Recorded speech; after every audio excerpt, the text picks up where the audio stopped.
Hey, you're listening to the Smoked Meat Podcast. I'm your host, Brad Pittman. Smoked Meat is brought to you today by Joe's Underground at the corner of 8th and Broad in Augusta, Georgia, in the bottom of the Lamar Building. Joe's is such a great place. Jim and the gang make you feel like you're at home the first time you walk in, and you're always family when you go back. Great food, great drinks, great people, great entertainment, just such a great place. So remember, I goes to Joe's and so should you. That's at the corner of 8th and Broad in Augusta, Georgia, in the bottom of the Lamar Building. Hey kids, today I've got Rock Royalty on here with me. My guest today is Mr. Kenny Olson. That's right. Kenny's the founder of the Twisted Brown Trucker Band. That's right, Kid Rock's band. Played with him for a long time. Has so many great things going on now. Got the Kenny Olson Cartel. Everybody needs to check him out and take a good listen. Had a great talk with Kenny today. Made fast friends. He's such an awesome guy. I can't say enough good about him. So instead of me keeping on gushing, we're just going to get to this beast here on Smoked Meat. So how you doing today, Kenny? I was doing all right. Just recovering a little jet lag. Yeah. I'd fly in from California yesterday. Yeah. So I'm back, and I'm in Detroit right now. Yeah. And I might have to go down to Nashville tomorrow. Okay. I've been doing what everybody else has been being quarantined, for like quite some time. I came back. I was out actually in Los Angeles for the first part of the year, and then came back I was in Nashville quarantine in March, did a bunch of recording and writing. And then I went up to northern Michigan and chilled out there and quarantined myself up there and did more writing and recording and golfing, a lot of golfing. Sweet. And then I just went out to LA a little over a week ago to do that thing with me and Steve Perkins and Norwood Fisher and Scott Page and Derek Day and who else? We had Will Chaplin up there with us too. The thing you said you saw that we just did, that was pretty cool. Yeah, that was awesome, man. Because I know when they told me about the link and I clicked on it, I'm like, okay, you know what? Because she just said Scott, and I clicked on it. I'm like, holy shit, man! Look at this band. This is really. Yeah, it's a pretty badass all-star band. I mean, like me and Perkins and and Norwood are all known each other and worked together off and on through the years, and they're some of my favorite people and most amazing musicians you could ask to work with as a guitar player. It's like, if I played drums, I'd want to play like Steve, Yeah. Yeah. And Norwood's the funk master. The torch has been handed down to him, and from Bootsy and Billy Bass Nelson and all those guys. So it's like, then Scott, his whole, resume speaks for itself. Yeah. Floyd, everybody else, Toto, Supertramp. And I mean, it's like every time there's always somebody, Yeah. So I thought I'd played with a lot of people and everybody else, and Scott's like always like, oh yeah, I did. I'm like, damn. I tell you, man, I'm just I was doing a little bit of my homework, and I was looking over your resume. I'm like, holy shit, I am in awe. One thing that you have done that you never knew and probably didn't really care about, but I used to be a tactical medic also. I would go out and help the sheriff's department if they had a raid or things like that. And one of my songs that I would get dressed out to pump me up, Ball with the Ball. Oh, right on. The little part where it gets silent and you just hear your guitar right there. Yeah. Well, there's like that intro where it's all all that eerie intro with the swelling stuff that I did, and that kind of create the tension. Yeah, man, that song jacks me up every time I hear it. So thank you. Yeah, that was it was a fun era. I always looking at my years of Kid Rock through the heyday, and we did create a lot of cool stuff that and how we would write that music and just put it together was just we did Devil Out of Cause. We just poured all these different ingredients into an album, and people are like, what are you guys, rock, rap, punk, country, what are you guys? We're like, well, whatever we wanted. Yeah. Yeah. And we Yeah. just, I never thought that that debut album would go diamond, not just platinum. The thing just went like through the roof. I don't even know how many copies have sold at this point, but I mean, in the first 3 years, it was like 12 million, Yeah. which Yeah. is, unheard of. And we did good with a lot of the other records, the Cocky and the self-titled. But, it's like that era. I was just honored to be part of the last of that era where people actually went out and bought records. And, they did it the old day where you went through the rock and roll boot camp and all the struggles to showcase and get a record deal and finally get a major deal and they get behind you and you go out and do your thing. Yeah. It's crazy nowadays. And now, especially with this whole Corona isolation shit going on, it's like who even knows where anything is going. Yeah. Yeah. And I Got to mean, be on the forefront and be thinking way outside the box. yeah, exactly. I'm a comedian also, and I can't get on stage right now, and it's driving me insane. And Oh yeah, you it's know, I'd love to come see one of your shows. I love comedy. That's I got one of those brains that's always just constantly thinking some warped, crazy, funny shit. oh, you would love my YouTube page. It's Brad's Comedy, all one word. Uh, Oh yeah, I've got a couple of characters on there. One of them is a clown, oh, right on. and his name is Murray, and he is the worst clown that ever walked the Very, face of this earth. I mean, during the first 10 minute video, he basically chugs a fifth of bourbon while doing magic. very. Yeah, Murray's awesome. This is Uh, Murray's voice. yeah, I have a friend that we call Murray that is a character himself. Yeah, yeah. The name just works. Oh, that name is perfect. Yeah, Murray the Clown. yeah. But just I love like I said, it. check out the YouTube channel. It's got some of my stand up on there, and some of these shows, and some of the characters I do. And it's Right fun. on. I'll never make any money off of it, but hell, it's fun. It makes people laugh. I've actually got to do a thing. A buddy of mine sent me the white chocolate challenge. Have you heard of this thing? It is. What is? It's called the white chocolate challenge. Huh? Yeah, it's a piece of white chocolate. I'm down for that. I'm 300 pounds, man. I can eat white chocolate all day. Yeah, it's good But stuff. it's got 12 of the hottest peppers in the world in it. Oh shit! No. Yeah, I like hot stuff. I can dig it. I'm not looking forward to this one just because of the different peppers that's in it. And man, it's going to be rough. But I told everybody, if you send me something hot, I will do it as a character that you choose, and you can pick what I'm doing while I'm doing it. And the guy that sent it to me wants to be Murray reading 50 Shades of Grey while I'm doing this shit. So it's going to be awesome. And Right I'm on. gonna film that. It's funny you're saying that. I'm like, I'm in Detroit right now. I'm actually doing this interview from my car in a parking lot, Mhm. and I pulled in here, and there's a Chuck E. Cheese in the parking lot. It's closed, like quarantine. But I just watched that South Park episode where Chucky, you seen that one? I don't think I've seen that one. Oh, poor Chucky. He gets taken out, but you know, felt bad. Oh But man, if there's anywhere it needs to be quarantined, I remember when my kids were little and you throw a birthday party at Chuck E. Cheese's and oh every man, adult would get sick too. Everybody would be having fucking oh man, bugs being passed around. It's like a rolling petri dish. yeah. And here's the kind of parent that I am. And luckily, my kids turned out okay from it. But when they were small, they would tell you were lying if you said that Chuck E. Cheese was open any other day than their birthday. Yeah. If you could show them people going in and out, and they would tell you, oh, they're going in there to keep it clean. I'm Uh, such a bad parent, but damn it, I hate that place. So, man, I couldn't stand it. My kids could behave, but no one else's could. yeah. I mean, I have, my kids, I can be,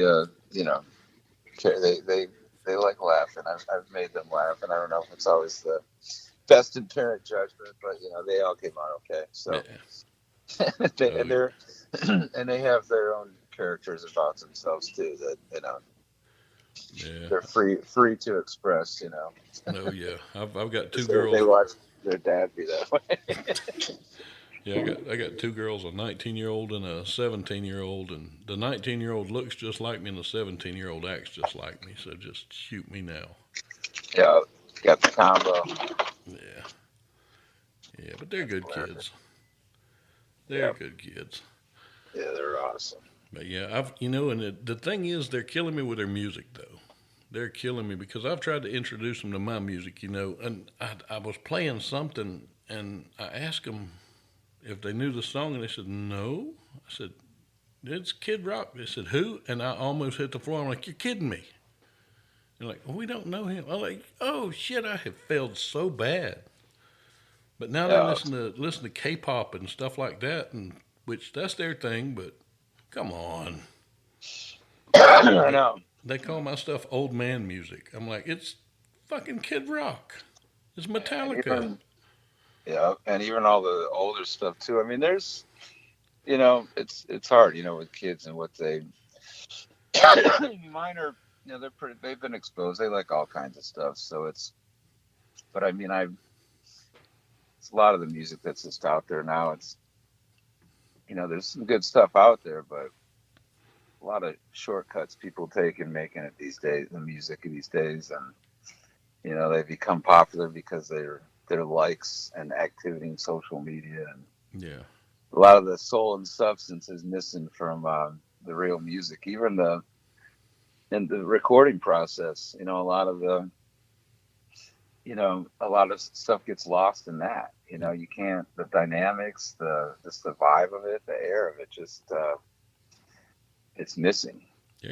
And when you have so much of a digital signal, you can't really mix things in there the right way either, because there's no frequency to really grab Yeah, and mold it and shape it. And when you listen to like something on a vinyl or on a CD hmm in stereo with the panning and everything like that, there's just so used to just listening to stuff in these little speakers now that even the whole art of recording and the respect of that is dwindled too. yeah. It's just like reality TV. Look at that. You got all these people that are reality TV stars when people used to go, do Broadway, or they still do, but do like become real actors. Yeah, It's like yeah. we're slowly regressing. Well, I was talking to Kenny Arnoff last night a little bit about the way of recording now, and two Yeah, things that Kenny's I my believe. boy. You shouldn't be able to make it big until you've done your time in dive bars. When you do Yeah, your time in a bar where you're not sure if you're making it out alive, if you suck, that's yeah, that's a road warrior. you got to be able to jump right in with both feet and make beautiful mistakes. Yeah, and That's what I'm calling my. Oh, go ahead. Sorry. and also, when you're recording, everybody, because of the digital thing, has pretty much unlimited takes. Everybody needs to record like they've got one reel of 2-inch tape, and they I better know. make And that that's shit just it. count.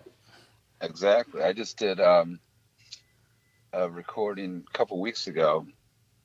I did a instrumental version of the Minnie Riperton "Loving You," Mm-hmm. and I did like the vocals. I've always liked emulating that in my guitar, like amazing R&B singers and stuff. And I went in there, and there was an amp in the studio from 1947, Oh man, which was the year that she was born, and she passed at a young age, Minnie Riperton at 32. But I looked to see she was born in 47. Here's this old amp from 47, an old National, and you recorded on that all through 2-inch, and there's no, you just got to get that real feel tape. I mean, it's we all do it. I mean, I have Pro Tools, and I oh yeah, do sessions all the time where they, you know, do stuff. But I like those takes. The ones that I like to listen back to are the ones that when I played them, I don't remember doing them, and I just lost myself within it. yeah, And that to me is the stuff that's got the feel. And when people listen to it, that feel is there. It might be, you know, it's when people really listen to it, they're just like, oh yeah, oh, you know. And when you just overthink it too much, that goes away. yeah, exactly. And I know I'm not sure how it is with music because I can play the stereo. That's about it. But Well, there's an art to loving good music and Yeah, listening to music. It's an art itself, yeah, and appreciating good music. It's not so it all kind of goes hand in hand. Just yeah, everybody finds their voice in their own way, whether it's being a comedian, a painter, musician, mm, playing whatever instrument they play, a singer, but everybody should do their whatever it is they do like it's their own voice. yeah, Like a painter is painting, what they want to say as an artist. Guitar player, plays what he wants to say as a guitar player. But I like to think of myself as like a singer, mm, or a painter, yeah, or a chef. Chefs pouring all these different ingredients, or there's an art to fishing. Just like when you're looking for a good idea to write a song out of. When I pick up my guitar, I kind of feel like I'm going fishing. mm, I don't sit there and try to practice, try to be some technical, geek or something. I just pick it up and mess around and find stuff that hits a spot with me, and then I go, oh, that's a keeper. mm. Let's fillet this baby. Hell yeah.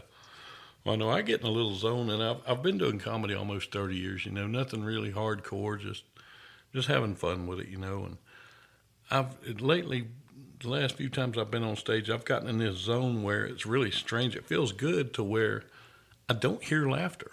I can see the audience and I know they're having fun, but I'm in my own little area, Yeah, and that is the coolest thing in the world. that's when you're in the zone. That's when you're riding that wave like a surfer.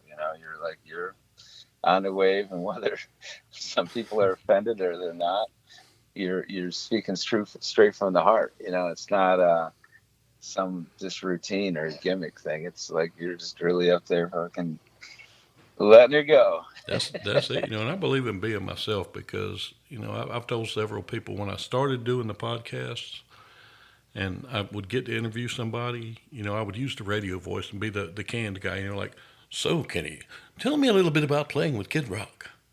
And to hell with that, man. This is two guys talking. And this Yeah, this just feels more genuine to me. This feels a lot better and flows better for me. yeah. I like this. I'm having fun right now already. So Yeah. yeah, it's good. I love to just reach out to everybody out there. People, especially in these hard times too, where we've been all isolated and secluded and everything. It's music unites and what we do, and just getting out there and you know, Yeah. Yeah, it's and good. people don't realize music heals. Yeah. I know that one firsthand. You know a guitarist, Monty Montgomery, out of Texas. Um, It's, he's done a lot of different stuff. He plays an acoustic electric Alvarez. That's the main thing he ever plays. uh, But he did a version of Romeo and Juliet, and has like a 10-minute solo afterwards. And it sounds like three people are playing the guitar, and he's the only one on stage with one, and he's doing it that live. that is so cool, He's guys. With the acoustic, when you get all the different tonal ringings and the different parts going, on acoustic, and you can do it all in one time. It's just I just love that. It's percussive. It's yeah, melodic. It's just it takes you to yeah. I really love I mean I have fun doing it too. But I mean there's just guys that are real.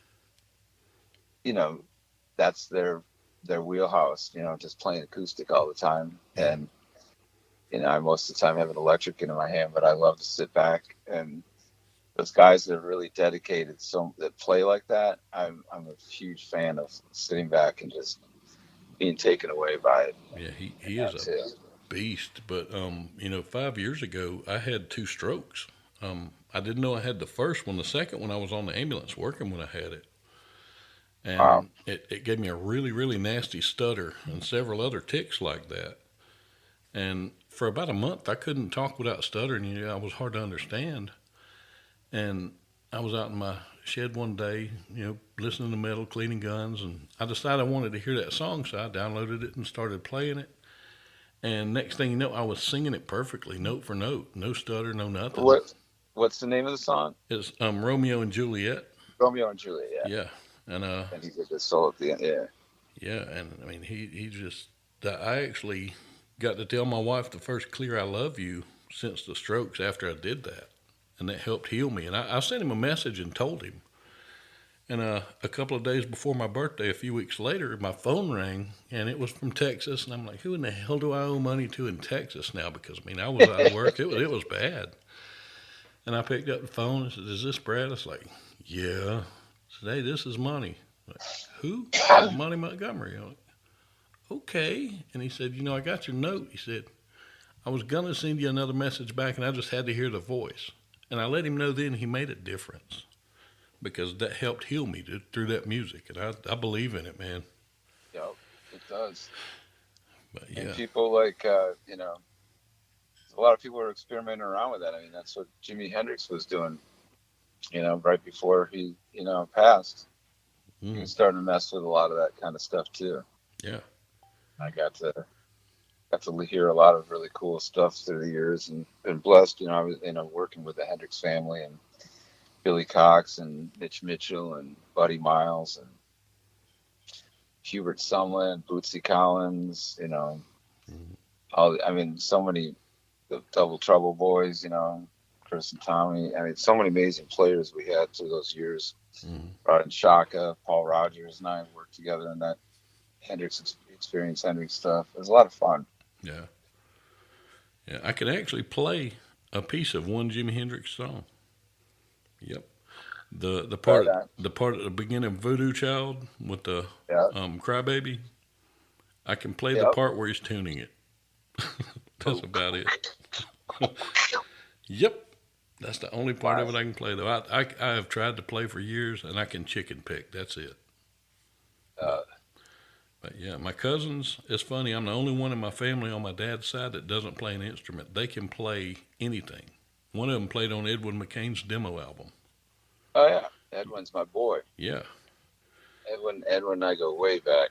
yeah, That's him and I've been good friends a long time. Love that guy. yeah. And that's Very, just very, very talented man. yeah. And that's the kind of guys that my cousins are. I mean, they could pick up a damn pine limb and a shoestring and sound like Hendrix. Yeah, You know, that's the me. thing is, I mean, there's like great. You listen to a lot of this old like the old great blues records and stuff. There were, it wasn't about how many notes. It was just about the just soul power, Yeah, feel, pain, joy, all of it. It's just yeah. all came out in that simplicity. I'll tell you something that I would love to hear, and we never will, no matter how much they clean it up or try and fix it. Is wouldn't you have loved to heard Robert Johnson recorded on better equipment? I know. That was, I bet that was I mean, just amazing. that's.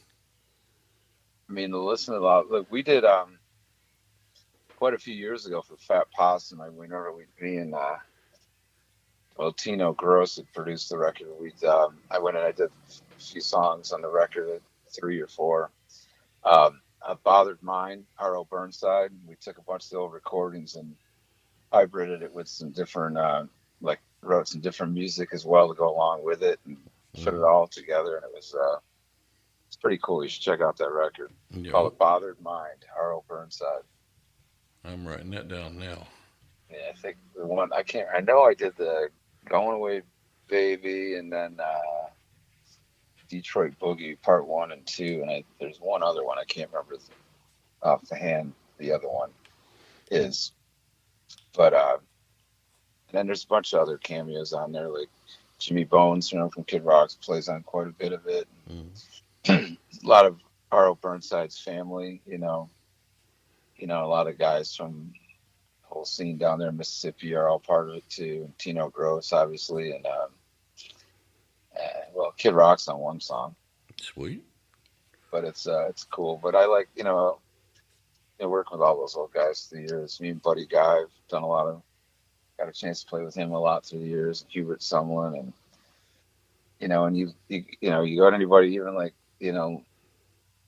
Keith Richards, who is under English dictionary, should just say rock and roll Yeah, under he his name. he should Rock say and it roll under is definitely, any language.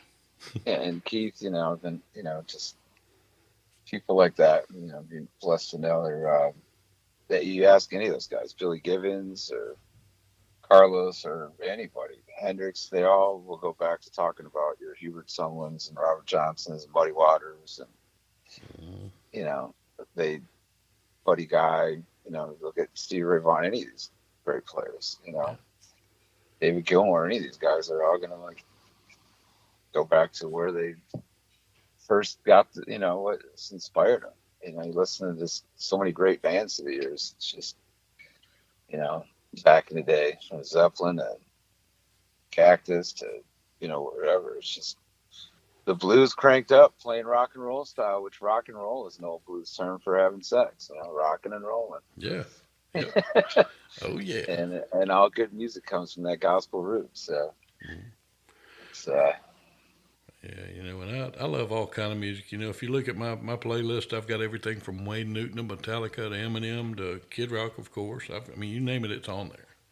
those are all great people there. Yeah, and I'm lucky. My partner on the ambulance, he's a young guy, but he gets it, and basically he drives a lot because I don't mind driving. He likes to, so I let him, and I control the radio, and it works. And I'm driving him crazy right now because I'm interviewing some people that I hadn't listened to a lot before. I played Rocky Kramer or interviewed Rocky Kramer a couple of weeks ago, and he is just awesome. And I started playing him for my partner. He's like, I've never heard him, but I'm going to now. I like him. Uh, And it's so neat to be well, discovering new music that I have never heard. yeah, and I like the that's with me too. It's like and there's a lot of stuff that's been done that's been undiscovered Yeah. that like I'm sitting on the best music I've ever played or written is never been heard. Hmm. I mean, I'm sitting on hundreds of songs that because you put a certain singer on it and then the project doesn't, and then it's like it takes so much money to put a song out. I mean, people pay to have their songs on the radio. They don't, it's not like the old days where popularity is a thing. It's just it's all crazy now. It's all it's not like the old days. Yeah, So it's definitely. like hard to take. Good. You got all the people sitting on all this great music, and it's like, okay, how do we get it out there? Yeah. As soon as you put it out there, it's going to get taken from you. So how do you make money on it? But then to get it really popular, you got to put money behind it too. And it's like, so a lot of people are sitting on a lot of amazing music. I mean, I'm obviously doing this thing with the guys out in Cali, with the Perkins and Norwood and Scott Page and Derek and Will and Roberta Freeman too. She's been part of it. So I've been having a lot of fun, especially in the last couple of years with those guys. And I've got several other projects that I've been working on. I got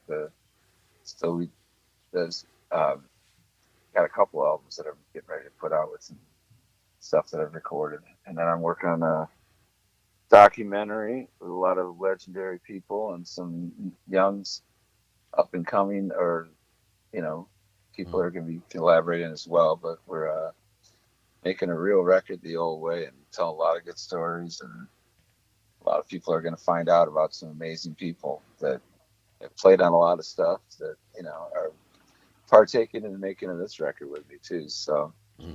I'm on fire on the creative side. I'm just you gotta this day and age you gotta be on fire the creative way to get it out to the masses and have it work for yourself too and be able to at least make a living.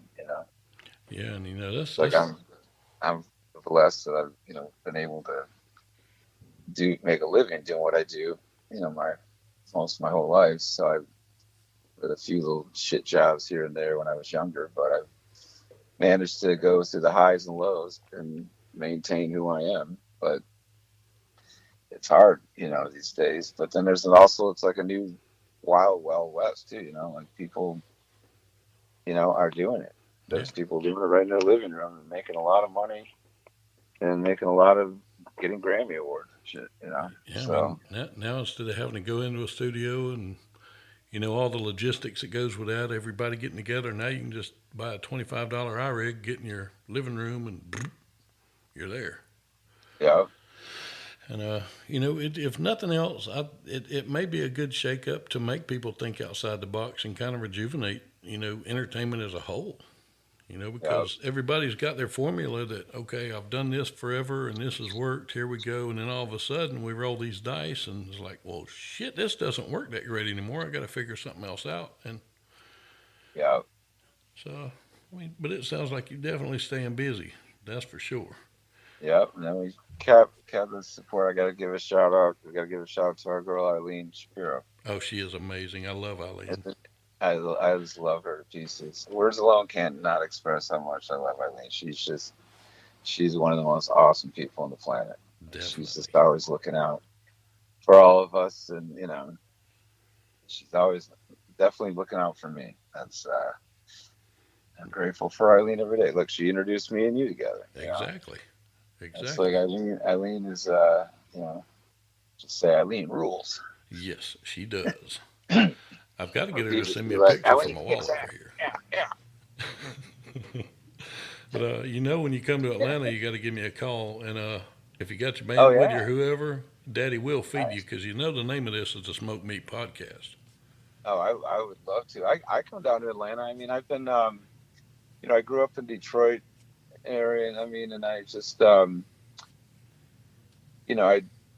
kind of moved all over. I mean, shit, I finished high school in Traverse City, Michigan. My parents moved up there when I was high school, and I was back in the city, right downtown Detroit, and then went out to LA for a while, came back to Detroit, and after the big earthquake hit in Cali in '94, and that's when Kid Rock and I teamed up and put together the Twisted Brown Trucker Band thing, and '95 or '96 or whatever, when we signed to Atlantic, and then I was back in Detroit for 12 years, Mm-hmm. and then and after I quit the band, I moved down to Nashville, and I've been there for like last decade, Mm-hmm. 10 years. But now I've been out in LA with these guys back and forth the last couple of years, so I'm going to be, you know, more and more out there because of what we got going with all that. And then I'm going to travel all over doing my record so that we can do it in different places and Mm-hmm. catch the vibe and create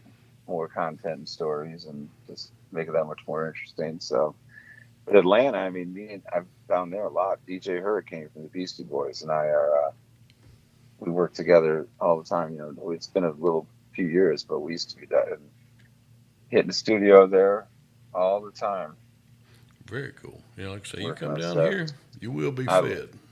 I love Atlanta. Atlanta's a great city. Yeah. Yeah. I'm all about the ATL. Oh, Got yeah. it. A lot of AT people from Atlanta. I grew up around a lot of people from Atlanta that live in Detroit too. Yeah. There's like a mutual, kind of it's like a southern sister city, Detroit. You Yeah. know, Exactly. I was about to say that same thing.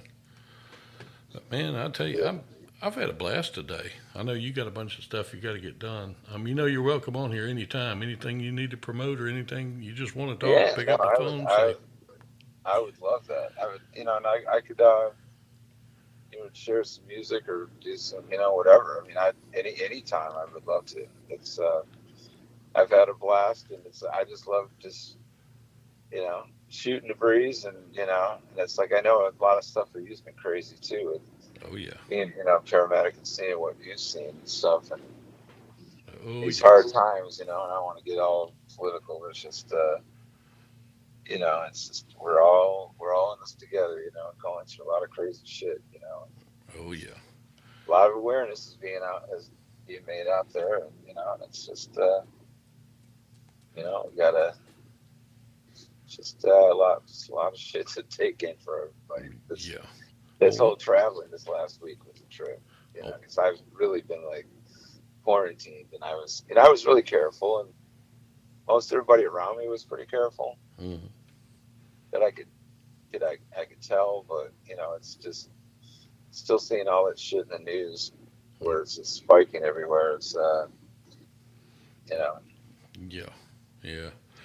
Well, I tell everybody if we just do what they taught us in kindergarten, wash your hands, don't get on people, just have common sense. I think this will yeah, go a long way.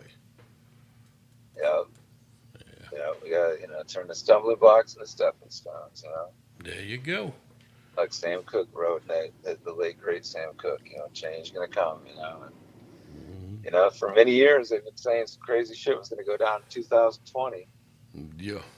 and I guess they weren't just you know, the what are they, you know, urban myth or legends, whatever stories. Those, Yeah. you know, it's Yeah. shit is here. So, I saw. but you know, we can always, everybody can always bounce back from anything. You know, just have to. Yeah. Best thing I can tell everybody is turn your news off and look around at everybody, and you'll see a big difference in what they're saying and what's happening. Uh, Yep. For exactly. I sure. mean, too many people in the media gets too much control of shit. Yeah. Yeah. It's getting stupid. Like I say, I don't normally get political or controversial on here, but when all the unrest was going on, for every riot that they showed on TV, they didn't show the thousands of peaceful protests, which people were airing their grievances, people were Yeah. talking, and people were settling things. They didn't air any of that. No, But I know. uh, It's hard to get, you know, yeah, yeah, just look around at everybody and just love everybody. It's all good. You that's know. all we can do, you know. Just Yep. love everybody and just do the right thing, you know. It's like without even being religious, you know, look at the Lord's Prayer, though. Do one to others as you would like to done to you, you know. Yep. And it's just people need to, you know, just get their heads out of their ass, you know. Yeah. A lot of them got it up there. I think that's where all the toilet paper went. Yeah. There's a lot of people drinking that fucking Kool-Aid. Some Yeah. bullshit. Don't Big drink time. it. Stick with the water. Either the water or the whiskey, either one, but stay the hell Yeah, away from that Kool Aid. stick with the W's. You know, there's a lot of good things that start with W's. You know, water, whiskey, women, weed. Man, Yeah. oh man. Now I know why. Now I know why there was this radio station back in the day in Detroit called W4. I like it. I like it. It was like a W with like a four square logo kind of thing. You know. Now I know what that stands for. See how you learn shit when you're older? Oh yeah. That went past you when you were a kid. You know, like good old cartoons. You know. Oh man, I love watching cartoons now because there is more shit for adults than there is kids. Oh yeah. And shit. Woody Woodpecker was always, you know, Yeah. what was his last request before they were going to make him walk the plank? You know, he'd always want a woman, some whiskey, and a smoke. Hmm. You know? Hell, look at Pepe Le Pew, man. Pepe Le Pew was a stalker and a rapist. He was awesome. Oh, yeah. And, you know, then there's, you know, Slowpoke Rodriguez. Hmm. Gotta love some Slowpoke Rodriguez. Oh yeah. Oh, I don't know, Speedy. You got the gun.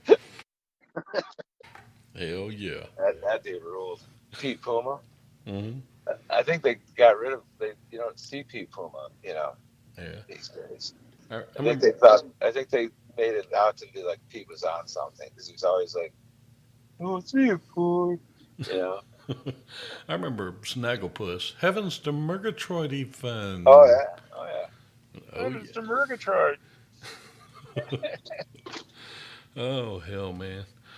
Well, I know, like I say, you're welcome on here anytime. All you gotta do is call and say, "Fat boy, I want to talk." Hook it up, and we will do it. Let's do it. And then when I'm down in ATL, let's hang too. Oh hell yeah. And keep my number locked in. That's my cell. So Cool. feel free to call me anytime, my brother. Hey, same here.